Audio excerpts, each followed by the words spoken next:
सद्गुरु महावीर महाराज की जय. सद्गुरु बालासाहेब महाराज की जय. ब्रह्मपुत्र रंगनाथ महाराज की जय. शांती ब्रह्म एकनाथ महाराज की जय. गुरुर ब्रह्मा गुरुर्विष्णू गुरुर्देवो महेश्वरा गुरुर साक्षात परब्रह्म तस्मै श्री गुरुवे नमः. ब्रह्मानंदं परमसुखदं केवलं ज्ञानमूर्ति द्वन्द्वातीतं गगनसदृशं तत्त्वमस्यादिलक्ष्य एकं नित्यं विमलमचलं सर्वार्थिसाक्षिभूतं भावारहितं त्रिगुणरहितं श्री सद्गुरुस्तन्नमामि. सच्चिदानंद सद्गुरुनाथ महाराज की जय. सद्गुरु मागीर महाराज की जय. सद्गुरु बालासाहेब महाराज की जय. ब्रह्मपुत्र रंगनाथ महाराज की जय. शांती ब्रह्म एकनाथ महाराज की जय. दशकाठ समाज 7 पान क्रमांक 314. आपण मोक्ष लक्षण बघत आहोत. श्लोक चालू आहे आपला.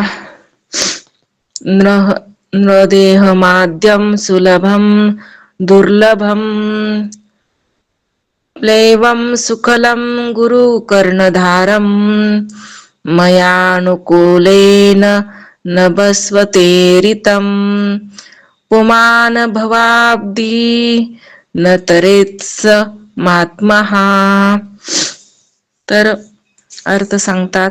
सर्वप्रथम नरदेह अत्यंत दुर्लभ असूनही भगवत कृपेने सहज मिळालेला आहे. काय? हा नरदेह दुर्लभ सांगितलाय, पण सहज का प्राप्त झाला? भगवंताची कृपा. आपण जी कृपा म्हणतो ना, हीच तर कृपा असते. भगवंताची कृपा प्राप्त झाली म्हणून तर नरदेह भेटलेला आहे.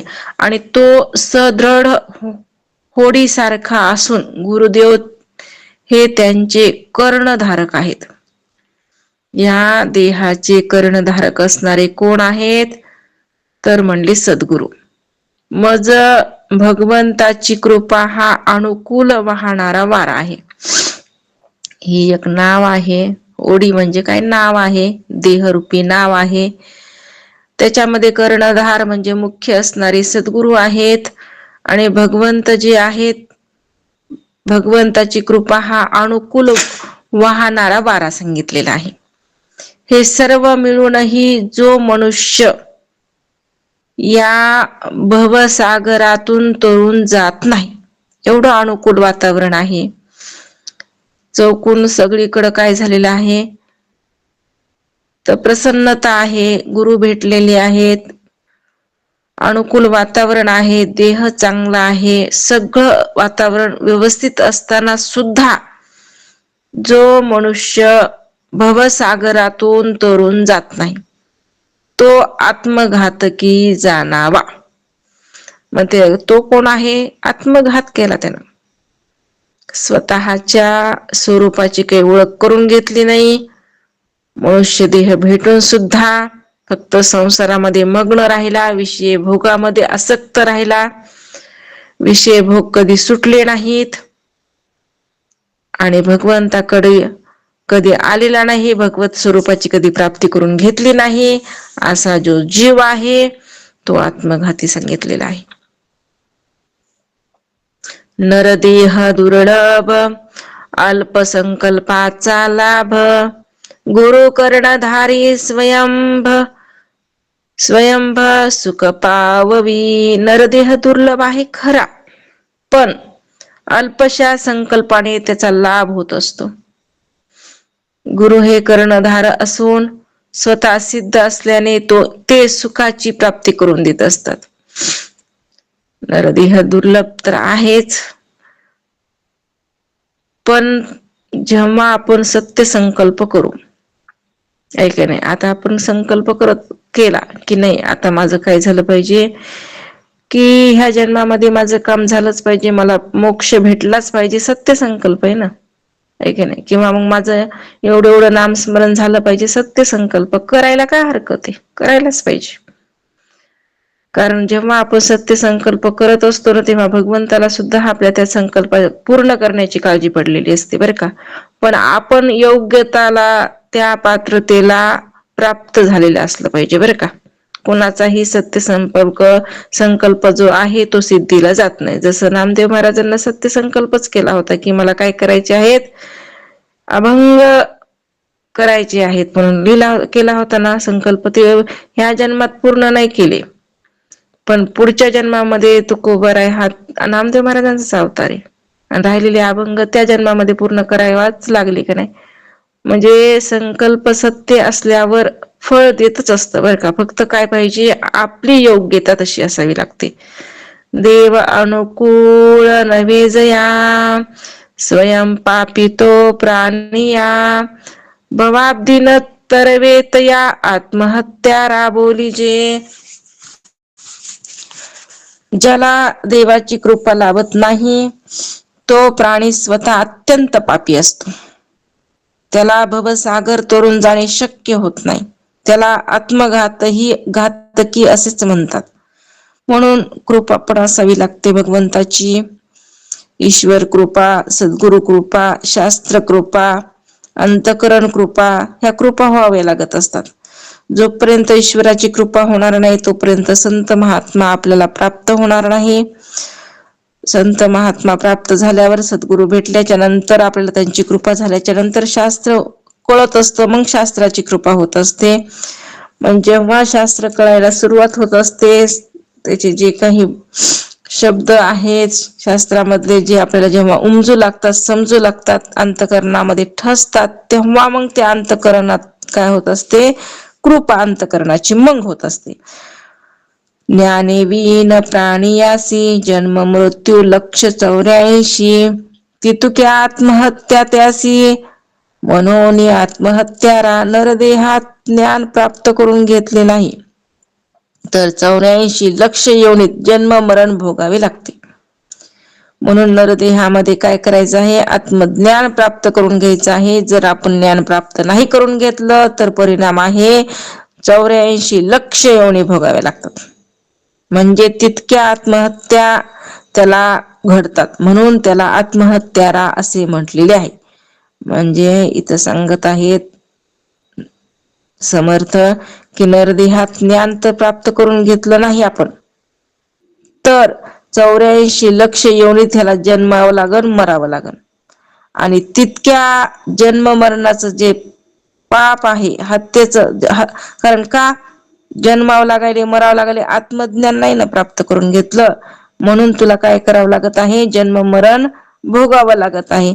प्रत्येक योनी किती, 84 लक्ष योनी, त्याच्यामध्ये जन्मायचं, मरायचं. ते मरण्याचं आणि जन्माचं म्हणजे जे मरण आहे, आत्मज्ञाना वाचूनच आहे ना तिथं मरण प्राप्त व्हायले देहाला. परत जन्म यायला लागलेला आहे, दुसरा देह प्राप्त व्हायला लागलाय, परत ते मरायला लागलाय, परत दुसरा देह. म्हणून तिथं म्हणले त्याला आत्महत्या. कारण आत्मा एकच आहे, पण अनेक देहामध्ये ते काय करायला लागलाय, भटकायला लागलेला आहे. का बरं, तुला ज्ञान नाही ना. आणि ज्या देहात जाईन त्या देहाला मी, ज्या देहात जाईन त्या देहाला मी, अशी काय चालली, वर्तणूक चालली. म्हणून म्हणले अरे हे आत्महत्या आहे. म्हणून काय करायचं आहे, नरदेह तर प्राप्त झालेला आहे, आणि या नरदेहामध्ये होता होस तर आपण काय केलं पाहिजे, आपल्या स्वरूपाचं ज्ञान प्राप्त करून घेतलंच पाहिजे, असा प्रयत्न केला पाहिजे.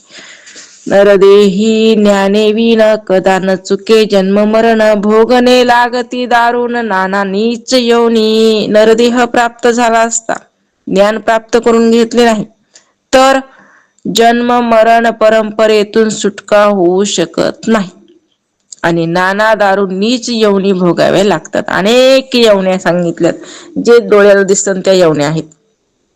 पशु पक्षी वृक्ष विधी दगड पाषाण वगैरे सगळ्या ह्या काय आहेत, योन्याच आहेत. मग त्या भोगाव्या लागतात. का भोगाव्या लागतात, का भोगाव्या लागायला लागलेल्या आहेत, तर म्हणले तू काय केलंस, नरदेह प्राप्त झाला असून सुद्धा तू ज्ञान प्राप्त न करून घेतल्याचा हा परिणाम आहे. रीस मर्कट श्वान शुकर अश्व वर्षभ हौस साखर काक कुरकुट जंबूक मार्जर सरड बेंडूक मक्षिका. सांगत आहेत महाराज कोणत्या येवण्या. अस्वल, माकड, कुत्रा, डुक्कर, घोडा, बैल, रेडा, गाढव, कावळा, कोंबडा, कोल्हा, मांजर, सरडा, बेंडूक, माशी अशा अनेक येवण्या भोगाव्या लागतात. इत्यादी नीच येवनी ज्ञान नसता भोगणे जनी आशाधरी मूर्ख प्राणी पुढील या जन्माची. इत्यादी नीच येवनी ज्ञान न झाल्याने लोकांना भोगाव्या लागत आहेत. का भोगावा लागल्या? तुला ज्ञान नाही प्राप्त करून घेतलं तू. मूर्ख प्राणी पुढल्या जन्माची आशा धरीत असतात म्हणले. ज्याला ज्ञानच नाही त्याला मूर्ख म्हटलेले आहेत. आणि तेच काय करतात? पुढच्या जन्माची आशा. हा नरदेह पडला तोची पाविजे मागुता ऐसा विश्वास धरिता लाज नाही. हा नरदेह पडल्यावर पुन्हा नरदेहच मिळेल असा विश्वास धरण्याची त्यांना लाजही वाटत नाही. महाराज म्हणतात हा नरदेह पडल्याच्या नंतर पुन्हा नरदेहच मिळेल काही सांगता येते का? असा विश्वास धरण्याची त्यांना लाज बी वाटत नाही. एवढं पाप करायचं, देवाची भगवंताची प्राप्ती करून घ्यायची नाही, कधी भगवंताचं नामस्मरण करायचं नाही, भगवंताचं चिंतन करायचं नाही, हे का नाही. तर म्हणले आणि पुढच्या जन्माची अपेक्षा म्हणजे नरदेहाची अपेक्षा धरतात. असे कायत म्हणले त्यांना अशी आशा धरताना लाजही वाटत नाही की आपण काय कर्म केलेले आहेत, खरंच आपल्याला पुढचा जन्म मनुष्य देह कसा भेटन बरं, असं बी त्यांना जराशी संशय वाटत नाही. त्यांना वाटतं नाही पुढच्या जन्मात बी मी काय करेन, मनुष्य देहच मला प्राप्त होईल. तर म्हणले असे ही कसे असतात मूर्ख लोक, कारण ज्ञान नाही म्हणून तर तसं काय चाललेले आहे बडबड. कोण पुण्याचा संग्रह जे पुन्हा पाविजे नरदेहो दुराशा धरिले पाहो पुढील या जन्माची.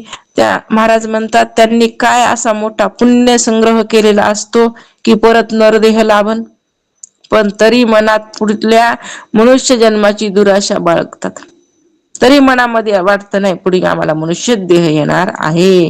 कोणतं पुण्य केलंस म्हणले तुला पुढे मनुष्य देह येईल म्हणून, असं समर्थ इथं सांगायचे. ऐसे मूर्ख अज्ञान जन केले संकल्पे बंधन शत्रू आपणासी आपण होऊन ठेला.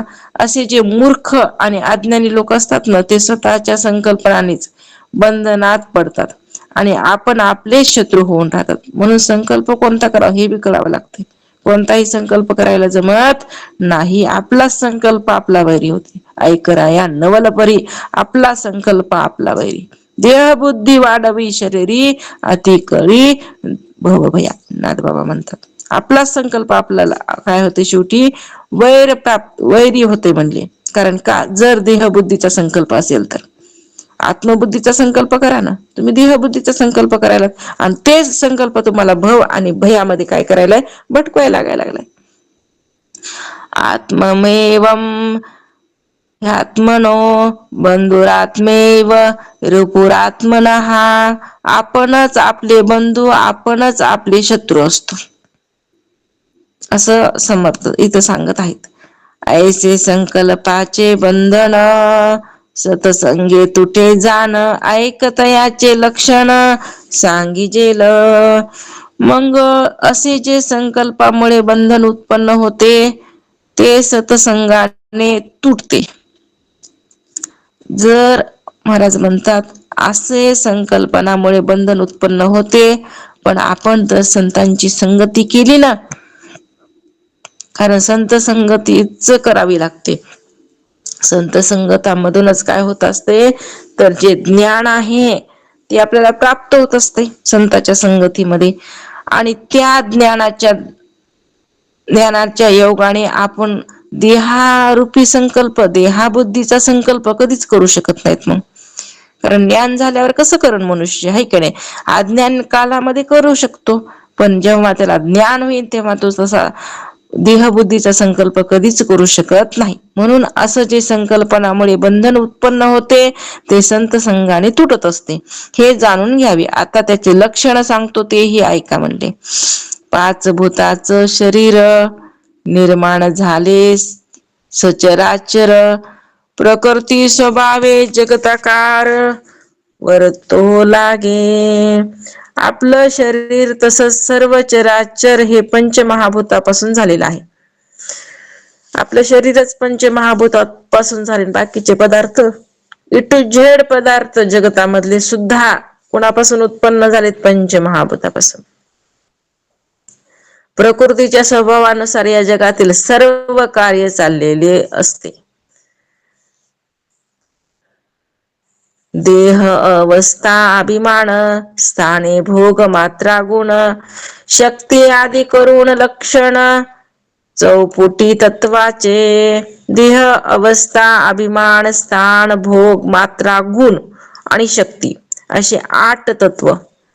देह, त्याच्यामध्ये अवस्था, त्याच्यामध्ये अभिमान, स्थान, भोग, मात्रा आणि गुण, परत शक्ती असे 8 तत्वे एका देहाची व याच्या चौपट म्हणजे 32 तत्व चारी देहाची होतात.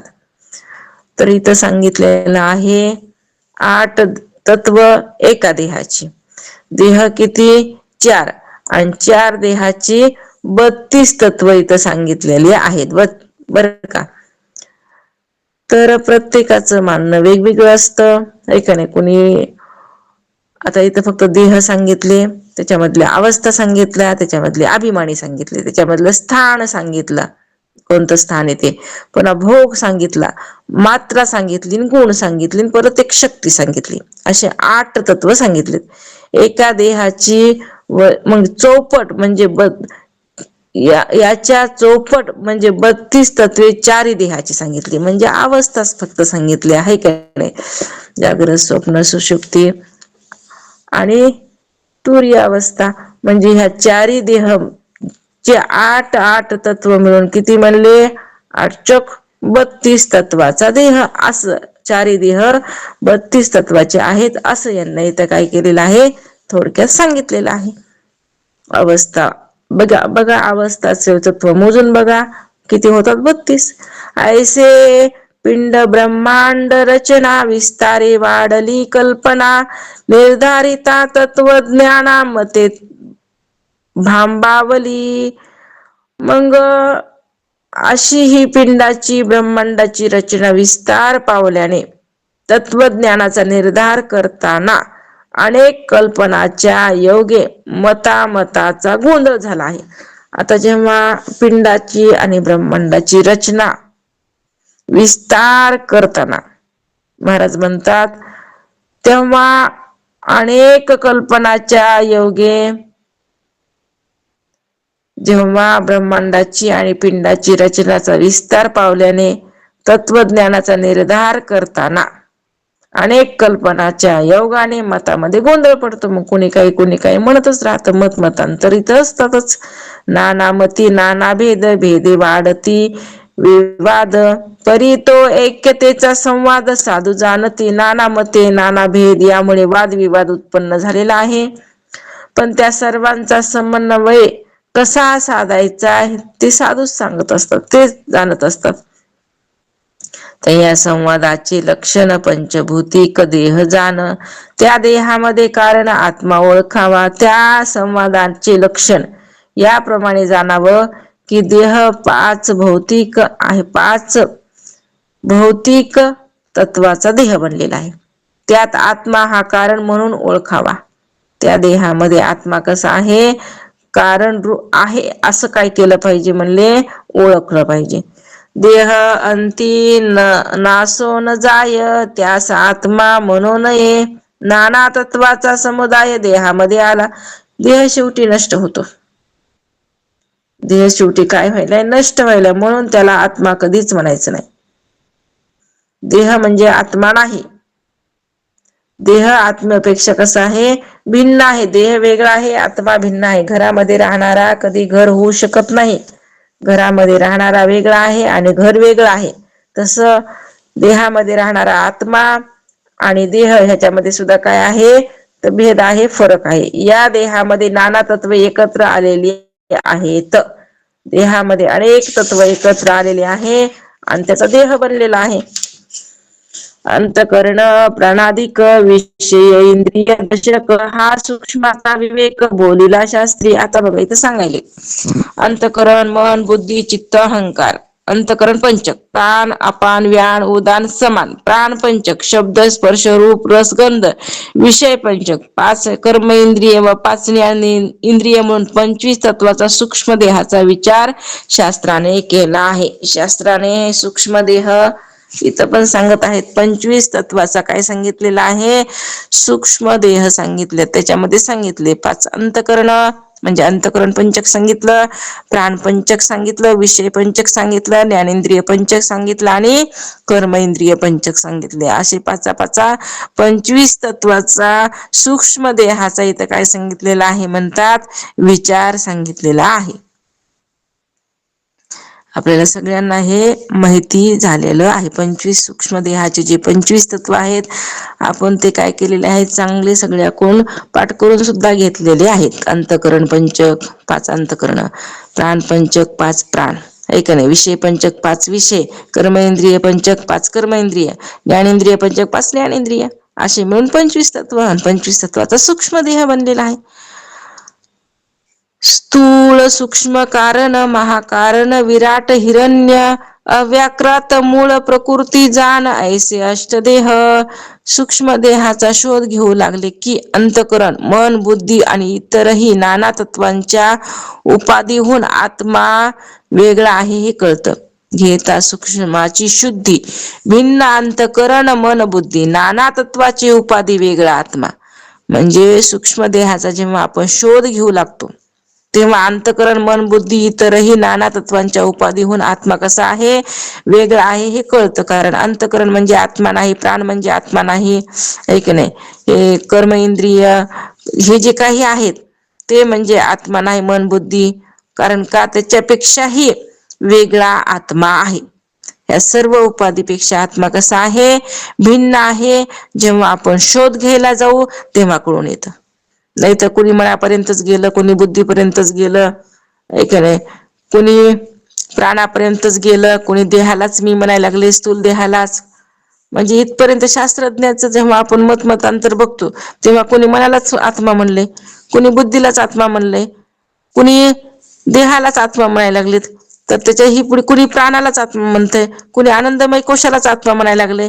म्हणजे इथपर्यंत येऊ थांबलेत. आपण ते बघितलेलंच आहे, शास्त्रकार आहेतच, ऐक नाही. म्हणून महाराज म्हणतात या सगळ्यापेक्षा अरे इतरही नाना तत्वाच्या उपाधीहून आत्मा सगळ्या उपाधीपेक्षा आत्मा कसा आहे? भिन्न आहे, ऐक नाही. या उपाधी माझी गुप्त, चैतन्य असे सर्वगत, ते तत्वज्ञ संत स्वीकारती. संतांनी काय केले? कोणाचा स्वीकार केला? त्या आत्मतत्वाचा ह्या उपाधीमध्ये आहे. आत्मतत्व उपाधीमध्ये आहे पण गुप्त रूपानं आहे आणि तेच तर शोधता आलं पाहिजे. आणि ते शोधलं जनाबाईनं. ते तत्व कोणी शोधलं? जनाबाईनं. अनेक संतांना ते शोधलं. तसं आपल्याला पण काय करायचं आहे? आता शोधायचं आहे. बरं शोधलं नाही का? शोधलं पण आपला निश्चय नाही. ते निश्चय वाढवावं लागेल आपल्याला. जोपर्यंत निश्चयाचे बळ, तुका म्हणे, आपल्याला माहिती आहे आपण शोधलंय, फक्त आपला निश्चय नाहीये म्हणून आपण डगमगतो. मग डगमग डोले पाण्यावरी नावे, तसं नसावं. दुनिश्चय आहे का नाही? संशय नसला पाहिजे, निश्चय झाला पाहिजे. आणि निश्चय करावा लागतो. निश्चयाशिवाय काय होणार नाही? फळ पदरामध्ये पडणार नाही. स्थूल सूक्ष्म कारण महाकारण विराट हिरण्य अव्याकृत मूळ प्रकृती जाण ऐसे अष्टदेह. मग स्थूल देह, सूक्ष्म देह, कारण देह, महाकारण देह, पिंडाचे 4, हे 4 देह कोणाचे? पिंडाचे. विराट हिरण्य गर्भ अव्याकृत आणि मूळ प्रकृती हे ब्रह्मांडाचे 4 मिळून 8 देह. म्हणजेच 4 ब्रह्मांडाचे 4 पिंडाचे. पिंड देहस्थिती ब्रह्मांड विचार जर केला तर एकच आहे सगळं. महाराज म्हणले पिंड देहस्थिती ब्रह्मांडी पसारा हरिविन सारा व्यर्थ भ्रम. सगळा भ्रम आहे, व्यर्थ आहे हरीशिवाय. पण हेच आपल्याला काय होत नाही? निश्चयात मग कळत नाही. त्याच्यासाठी हे फोड करून सांगावं लागते. स्थूल सूक्ष्म कारण महाकारण पिंडाचे देह. पिंड आणि ब्रह्मांड म्हणजे पूर्ण जगत, आणि पिंड म्हणजे एक देह. देहाची स्थूल देह आहे, सूक्ष्म देह आहे, कारण देह आहे, महाकारण देह आहे. आणि ब्रह्मांडामध्ये विराट म्हणजे स्थूल देह, हिरण्यगर्भ म्हणजे सूक्ष्म देह, अव्याकृत म्हणजे कारण देह, आणि मूळ प्रकृती म्हणजे महाकारण देह. हे ब्रह्मांडातले 4 देह असे मिळून ब्रह्मांडातले आणि पिंडातले मिळून किती झाले? 8 देह आहेत हे जाणून घ्यावं. पुढे सांगतात, चारी पिंडी चारी ब्रह्मांडी ऐसी अष्टदेहाची प्रौढी प्रकृती पुरुषाची वाडी दशदेह बोलीचे. मग इथं सांगता समर्थ 4 पिंडाचे व 4 ब्रह्मांडाचे असे 8 देह होतात. याशिवाय प्रकृती आणि पुरुष धरले तर म्हणले 10. प्रकृती व पुरुष धरून 10 देह ही सांगितले जातात. मग कोणी कोणी प्रकृती पुरुषाला पण धरतय, मग किती झाले? 10. म्हणून तर पहिले सांगितले मतांतर आहे हे सगळं. हे काय केलेलं आहे? मतांतर मांडलेलं आहे. ज्याला जसं पटलं तसं ते मानत असते. कोणी कसं म्हणते, कोणी असं तर कोणी तसं. ऐसे तत्वाचं लक्षण आत्मा साक्षी विलक्षण कार्य करता कारण दृश्यतयाचे. याप्रमाणे तत्वाचं लक्षण सांगितलं आहे. पण आत्मा याहून विलक्षण. तत्व असू द्या हो, पण त्या तत्व म्हणजे आत्मा नाहीये. आत्मा तर ह्या सगळ्यापेक्षा कसा आहे? विलक्षण आहे. ही महत्वाची गोष्ट आहे. म्हणजे लक्षहीन असून तो या सर्व तत्वाचा व कार्य म्हणजे जगत, कर्ता म्हणजे ईश्वर, कारण म्हणजे माया, या सर्वांचाही साक्षी आहे. कोण? आत्मा. म्हणून हे सर्व आत्म्याहून निराळे असल्यामुळं सगळं कसं आहे? दृश्य आहे. आत्मा ह्या सगळ्यापेक्षा वेगळा आहे, सगळ्यांचा द्रष्टा आहे, सगळ्यांचा साक्षी आहे. जे जाणल्या जाते ते सगळं ए टू झेड कसं आहे? दृश्य आहे. आणि त्याच्याहून आत्मा भिन्न वेगळा आहे, म्हणजे द्रष्टा आहे. जीव शिव पिंड ब्रह्मांड माया विद्येचे बंड हे सांगता असे उदंड परी आत्मा तो वेगळा. जीव शिव पिंड ब्रह्मांड विद्या माया याच्याविषयी खूपच सांगता येईल, पण आत्मा या सर्वांहून वेगळाच आहे. जीवाविषयी, शिवाविषयी, पिंडाविषयी, ब्रह्मांडाविषयी, विद्या माया अविद्या माया याच्याविषयी म्हणले खूप आपल्याला सांगता येईल. पण किती जरी इकडं सांगायला बसलं, पण ह्या सगळ्यापेक्षा आत्मा कसा आहे? भिन्न आहे. उगच काय करायचं असतं? तेवढ्या पुरतं तेवढं जाणून घेऊन ते तत्वाचा शोध आपल्याला लागला पाहिजे, आत्मतत्वाचा. इथपर्यंत जाणून घ्यायचं. उगच जास्त पसाराही मांडण्याचा काही करायचा नाही, तर मांडायचा नाही, कारण का उपयोग नाही ना. जेवढ्या पुरतं तेवढं असलं बस झालं. आपल्याला आत्मा कळाला बस झाला, आणि त्याचा आता निश्चय करावा. इकडे डोंबर जे आहे मायेचं, ते प्राप्त करून घेण्याचा काही फायदा नाही. फक्त आपल्याला काय करायचं आहे? सगळ्यामधून आत्मतत्व काय करायचंय? बाजूला काढायचं आहे. तेवढं काढता आलं की झालं. एक जीवात्मा, दुसरा शिवात्मा, तिसरा परमात्मा जो विश्वात्मा, चौथा जाणे जे निर्मळ आत्मा, ऐसे 4 आत्मे. आता आत्मे तर 4 सांगितलेत, समर्थ सांगायला लागलेत. आत्मे किती म्हणले? 4. पहा त्याच्या पुढची वरची एक उभी राहिली. पाहो जाता आत्मेचारी त्याचे लक्षण अवधारी, हे जाणून अभ्यंतरी सदृढ धरावे. मग तसे पाहू गेलं तर 4 आत्मे आहेत म्हणे, असं सांगितले. त्याची लक्षणे ऐकून ती अंतरात सदृढ धरावीत. आता हे 4ही आत्म्याची लक्षणं सांगत आहेत. ते काय करा? ऐका आणि लक्षपूर्वक काय करा म्हणले? ऐकून निश्चय करा त्याचा कसे आहेत ते. तर सांगत आहे तिथं, एक जीवात्मा, दुसरा शिवात्मा, तिसरा परमात्मा, विश्वात्मा, चौथा जाणे जे निर्मळ आत्मा. ऐसे 4 आत्मे. एक जीवात्मा आहे, दुसरा शिवात्मा आहे, तिसरा जो विश्वाचा आत्मा, त्यालाच परमात्मा असंही नाव आहे, आणि चौथा निर्मळ आत्मा. असे 4 आत्मे सांगितलेले आहेत. आता हे 4 आत्मे का सांगितले असतील बरं समर्थानं? ते बी आता काय करतात? खाली सांगतात बरं का. भेद उच नीच भासती परिचारी एकची असती, ये विषय दृष्टांत संमती सावधायिका.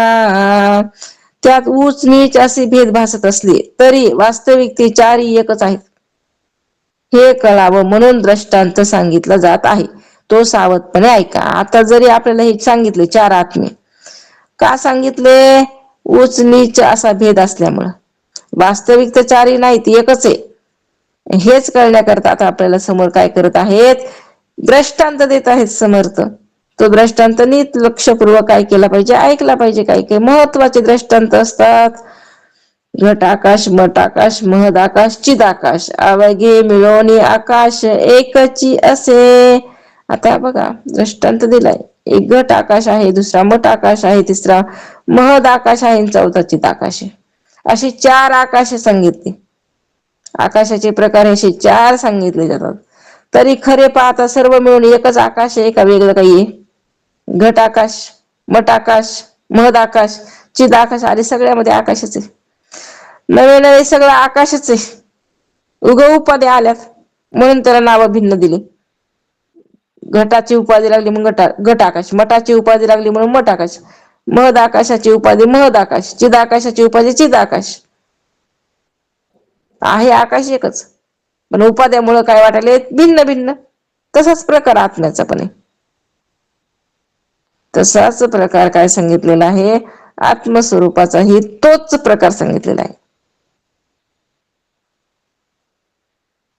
तैसा जीवात्मा, शिवात्मा, परमात्मा आणि निर्मळ आत्मा अवघा मिळवणे आत्मा एकची असे. तसंच म्हणले.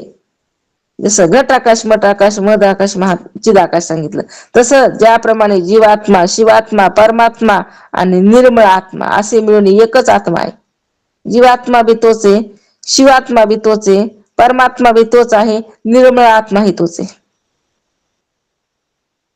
जीवाची उपाधी लागली जीवात्मा, शिवाची उपाधी लागली शिवात्मा, परमात्म्याची उपाधी लागली परमात्मा. निर्मळ आहे, ऐका, नित्य निर्मळ, नित्य निरंतर निर्मळ असणारा तो आत्मा, मग निर्मळाची उपाधी म्हणून निर्मळ आत्मा.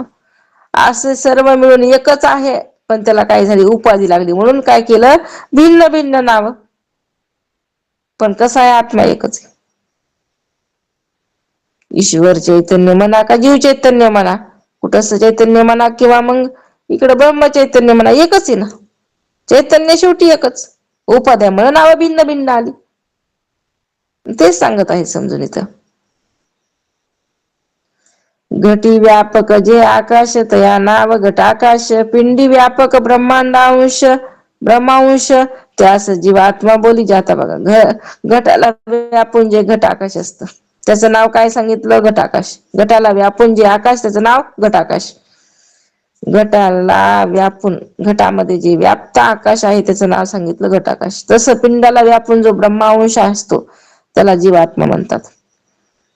पिंडाला व्यापून जो ब्रह्मांश असतो, ब्रह्माचा अंश जो असतो, पिंडाला व्याप्त केलेला आहे त्या अंशाने, त्याला काय नाव दिलं, जीवात्मा. आहे अंश कुणाचा, ब्रह्माचाच, पण आलाय कुठं, इकडं खाली, म्हणून त्याला काय नाव आलं, जीवात्मा. जसं आहे महाआकाशच, पण घटाची उपाधी लागली म्हणून घट आकाश. तसं आहे आत्माच, पण जीवाची उपाधी लागली म्हणून जीवात्मा. म्हणून उपाधी सोडाव्या लागतात. जोपर्यंत उपाध्या सुटत नाहीत तोपर्यंत बाजूला निघणार नाही. मठी व्यापक जे आकाश तया नाव मठ आकाश, तैसा ब्रह्मांडी जो ब्रह्मांश त्यास शिवात्मा बोली जे. मठाला जे आकाश व्यापून असते का नाही, ज्याला मठ आकाश म्हणतो, त्याला मठ आकाश असं आपण म्हणतो का नाही, कारण का आकाश व्यापत आहे ना त्याला. मठाला व्यापक कोण आहे, आकाश, म्हणून मठ आकाश. तसं त्याप्रमाणे ब्रह्मांडी जो ब्रह्मांश व्यापून असतो त्याला शिवात्मा म्हणतात. ज्या ब्रह्मांडी जो ब्रह्मांश व्यापून असतो, जसं मठाला जे आकाश व्यापून असतं त्याप्रमाणे आहे मठ, पण त्याच्यामध्ये आकाश बाहेर आत बी आहे बाहेर बी आहे का नाही, व्यापून आहे ना, म्हणून त्याला काय नाव आलं, मठ आकाश. तसं म्हणले ब्रह्मांडी जो ब्रह्मांश व्यापून असतो ना त्याला शिवात्मा.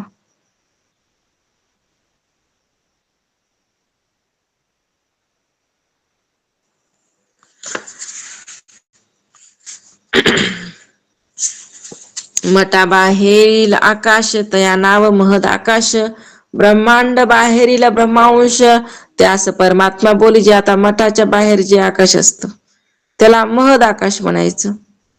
आता घटापुरतं आकाश, मठापुरतं आकाश, एकाला घट आकाश एकाला मठ आकाश नाव आलं. आता घटाच्या मठाच्या जे बाहेर आकाश आहे ना त्याला महद आकाश म्हणायचं. त्याप्रमाणे ब्रह्मांड बाहेरील जे ब्रह्मांश त्याला परमात्मा म्हणायचं असं सांगत आहे. उपाधी वेगळे आकाश तया नावचित आकाश, तैसा निर्मळ आत्मा परेश तो उपाधी वेगळा. आता उपाधी वेगळं जे आकाश असतं त्याला चित आकाश. आता मठाच्या बाहेर आकाश असतं है की नाही, त्याला नाव महद आकाश नाव दिलं. आता ज्याच्या ठिकाणी उपाधी वेगळे जे आकाश त्याला चिद आकाश असं नाव दिलं. उपाधी कोणचीच नाही आता तिथं.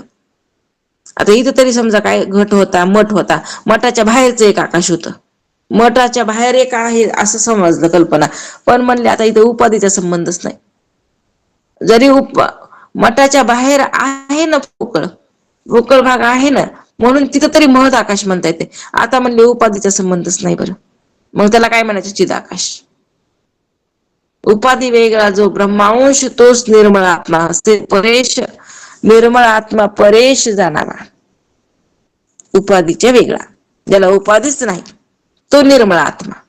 उपाधी असेल तो निर्मळ नाही, मग जे उपाधी रहित आहे तो निर्मळ आत्मा. परेशू असं एका ठिकाणी आलेलं आहे बघा एका अभंगामध्ये. तसं म्हणले हे निर्मळ आत्मा कसा आहे, निर्मळ आहे.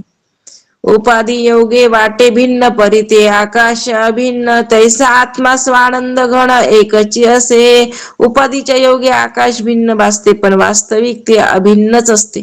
त्याप्रमाणे स्वानंद घन आत्मा एकच आत्मा आहे. उपाधीच्या वेगाने आम्हाला भिन्न भिन्न घट आकाश, मठ आकाश, महाआकाश नाही महद आकाश असं आम्हाला भासू लागलं.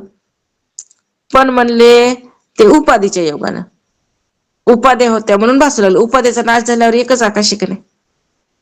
उपाध्या आहेत म्हणून भासू लागलं, उपाध्या नाहीत आता काय म्हणले एकच आकाश. तसाच प्रकारे इकडं बी तसाच सांगितलं. कुटस्थ चैतन्य आपल्याला माहितीये, जीव चैतन्य, ईश्वर चैतन्य, कुटस्थ चैतन्य, ब्रह्म चैतन्य. का बरं, उपाधीमुळं. उपाधीमुळे नाव आली. आता जर उपाध्या निघाल्याच्या नंतर, उपाध्या काढल्याच्या नंतर काय एकच आकाश, एकच. तिकडे बी काही आत्मा एकच आहे. उपाध्या लागल्या म्हणून त्याला नाव आले, उपाध्याचा बाद झाला एकच राहिला खाली, जीव चैतन्य, ईश्वर चैतन्य ऐक नाही. आता ह्याला काय म्हणले, ह्या उपाध्या. मग काय करावं लागलं आम्हाला, त्या उपाध्या काढावं लागल्या. उपाध्या कोणत्या लागल्या होत्या, अविद्येची मायेची. ती उपाधी काढली, मग जीवपणा बी काय झाला, नष्ट झाला. इकडे ईश्वरपणा बी काय झाला, कारण का मायेची उपाधी लागली होती ना. उपाध्या काढल्या, मायेची बी उपाधी काढली, अविद्येची बी उपाधी काढली. अविद्येची उपाधी काढल्यावर त्याला जीव म्हणायचं का चैतन्य म्हणायचं? अविद्येची उपाधी काढल्यावर चैतन्य म्हणायचं. इकडे मायेची उपाधी काढल्यावर त्याला ईश्वर म्हणायचं का चैतन्य म्हणायचं? आता उपाधी नाही ना, म्हणून चैतन्यच म्हणायचं. म्हणजे कुटस्थ नाव आलं होतं, कारण अधिष्ठान होतं ना, म्हणून कुटस्थ नाव. आणि इकडं ब्रह्मचैतन्य, कारण का ईश्वराचं अधिष्ठान होतं ना. मग आता ते अधिष्ठान म्हणण्याचं काही काम नाही, म्हणून तिथं ब्रह्म म्हणायचं काम नाही, कुटस्थ म्हणायचं काम नाही, कारण उपाध्या निघाल्या ना आता. मग काही एकच एक चैतन्य, चैतन्य एकच. उगा त्या चैतन्याला माय अविद्येची उपाधी लागली म्हणून जीव, मायेची उपाधी लागली म्हणून शिव, आणि त्याचं अधिष्ठान बी मानावं लागलं मग तिथं. म्हणून प्रकार पडले, नाही तर एकच आहे. नाहीतर कसं आहे, चैतन्य एकच आहे.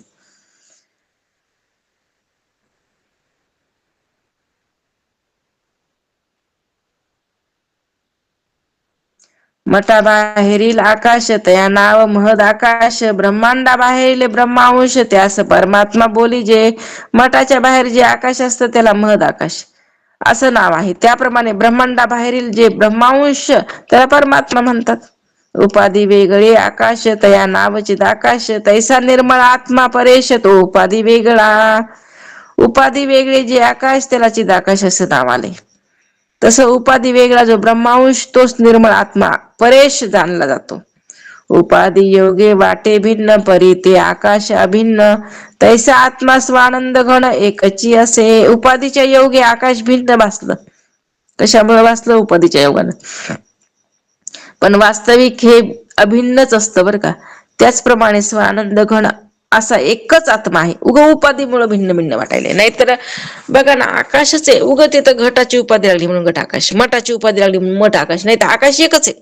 उपाधी मुळे वेगवेगळं. तसंच आहे म्हणलं इकडं बी उपाधी वेगळ्या म्हणून काय झाले आम्हाला, तर हे आत्मा एकच आहे. स्वानंद घन आत्मा एकच आहे.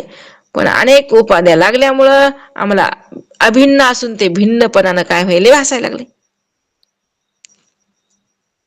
कारण आम्हाला उपाधीच ज्ञान आहे, नामरूपाच काय आम्हाला ज्ञान आहे. त्या उपाधी मधलं अस्थिभाती प्रियाचं आम्हाला ज्ञानच नाही ना. नाही तर सगळ्यामध्ये अस्थिभाती प्रिय आहे का नाही? आहे. नामरूप भिन्न भिन्न आहेत, अस्थिभाती प्रिय भिन्न भिन्न आहेत का नाही? एकच आहे. सगळ्यामध्ये एकच आहेत, स्थायी आहेत. तशाला तसंच आहे, फक्त नाम आणि रूपामध्ये भेद आहे. म्हणून ते उपाधीमध्ये गुप्त रूपानं राहते, अस्थिभाती प्रिय रूपानं. ते शोधायचे आपल्याला. ते शोधता आलं की झालं म्हणले. मग शोधायला काही राहिलंच नाही. अस्थिभाती प्रिय शोधलं की झालं.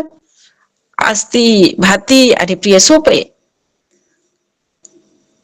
अस्ति आहेपणा, भाती भासतेपणा, प्रिय आवडतंय. आणि हे तर प्रत्येक वस्तूमध्ये आहे.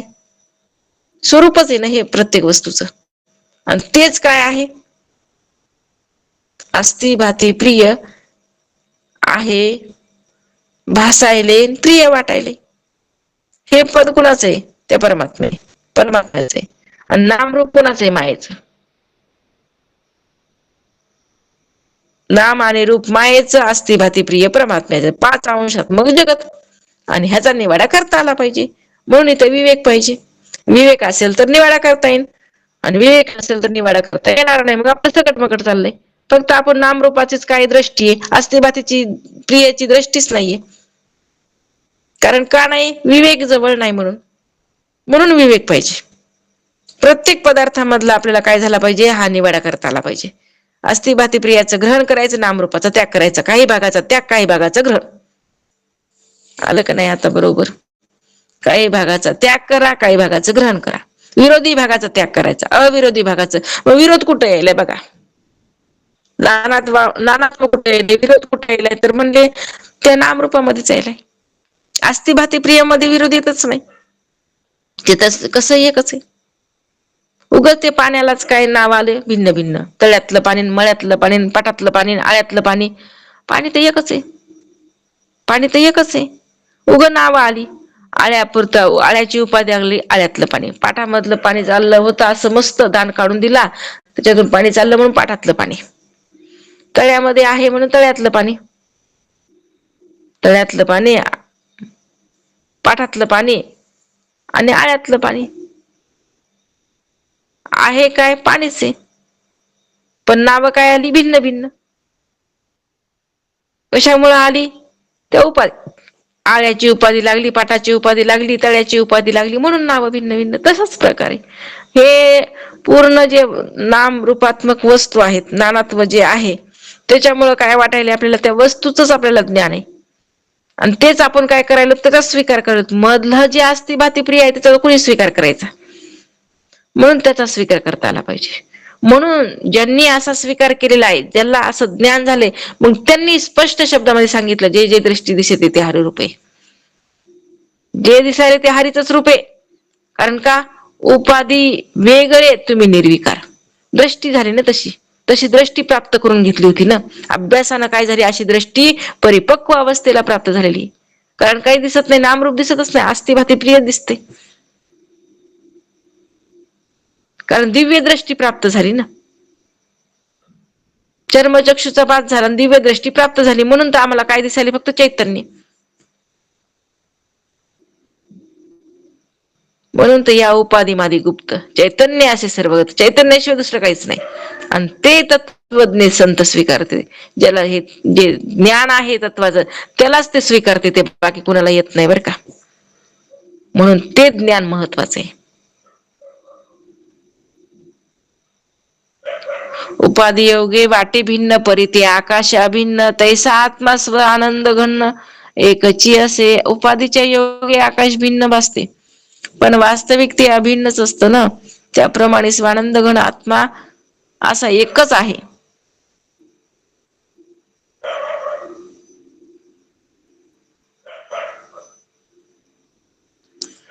दृश्य बाह्य अंतरी सूक्ष्म आत्मा निरंतरी त्याची वर्णावया थोरी शेष समर्थ नव्हे.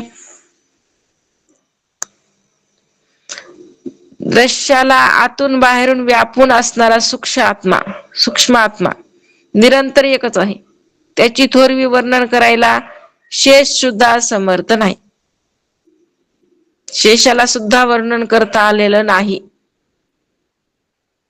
संत सुद्धा बघा ना, ऐसा संतांचा महिमा झाली बोलायाची सीमा. काय सांगायचं संतांचा महिमा, त्या परमात्म्याचा महिमा काय म्हणून सांगायचा. अहो आता बोलायला सुद्धा काय झालं, ब्रेक लागलं. सीमा ऐक नाही, बॉर्डरची जशी सीमा असते ना, त्याच्या पुढे जाताच येत नाही, तशी सीमा झाली म्हणजे आता शब्दाची. ऐक नाही, वर्णन किती पण शब्द संपले ना. आता शब्दामध्ये काय होऊ शकत नाही, आम्ही वर्णन करू शकत नाही. सीमा लागली, ब्रेक लागला तिथं.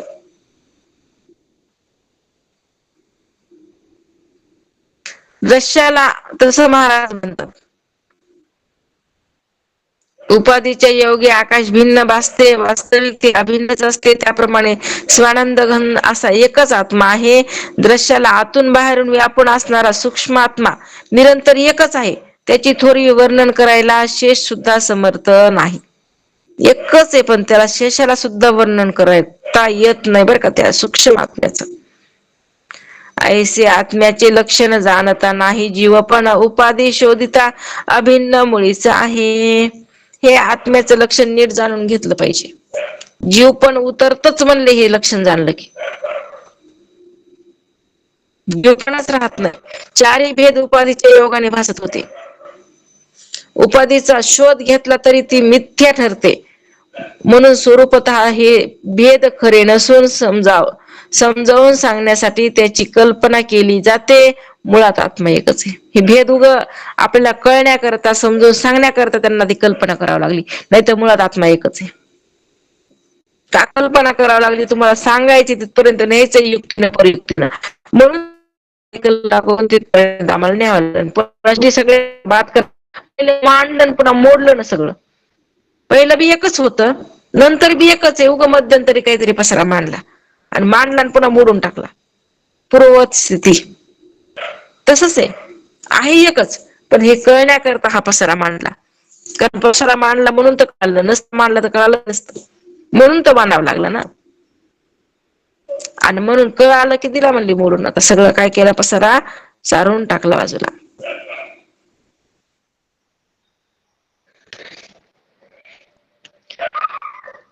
आत्म्याचे लक्षण जाणता नाही जीव, पण उपाधी शोधिता अभिन्न मुळीचा आहे. हे आत्म्याचे लक्षण नीट जाणून घेतलं की जीवपणा उतरतच नाही. चारी भेद उपाधीच्या योगाने भासतात. उपाधीचा शोध घेतला की ती मिथ्या ठरते. म्हणून स्वरूपतः हे भेद खरे नसून समजावून सांगण्यासाठी त्याची कल्पना केलेली केली जाते. मुळात आत्मा एकच आहे.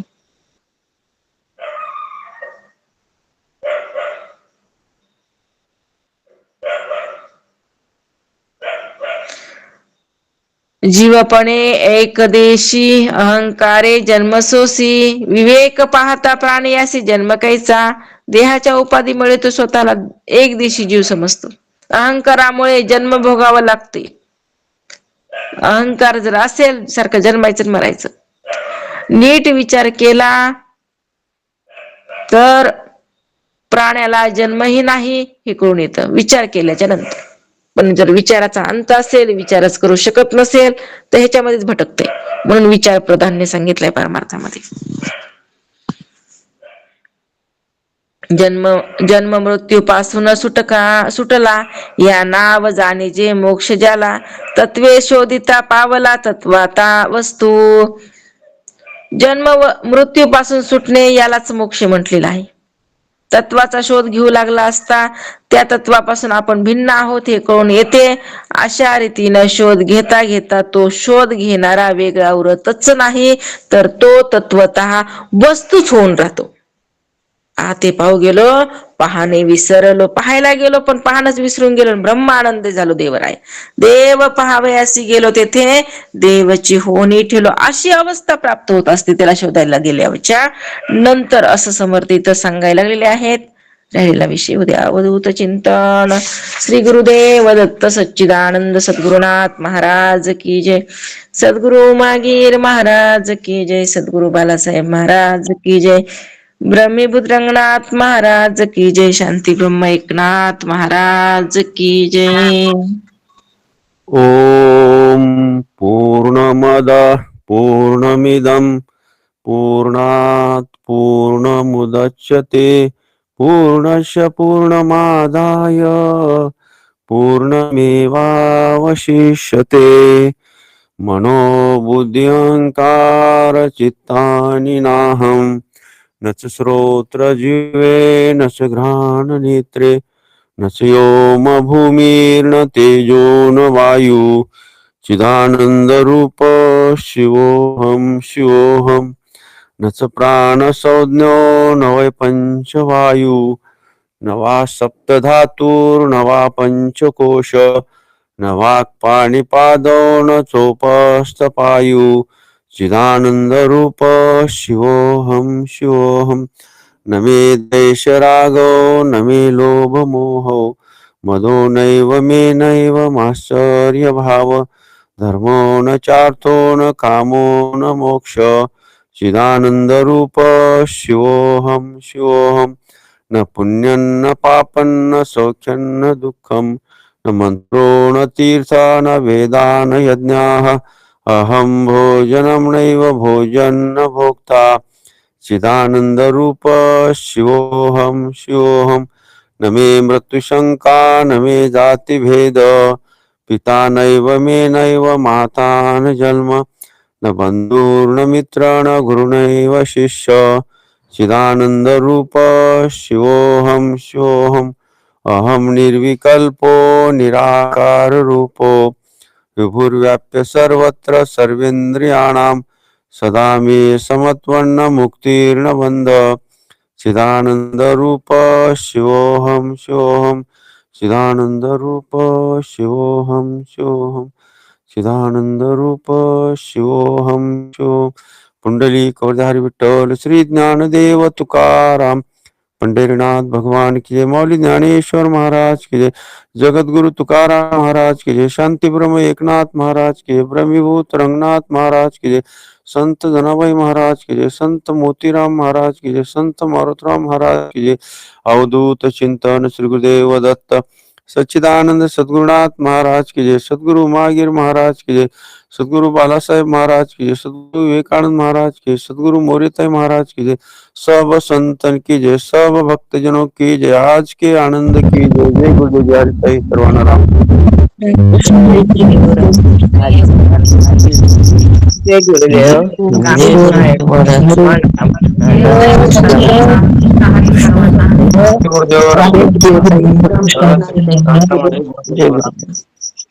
जय गुरु.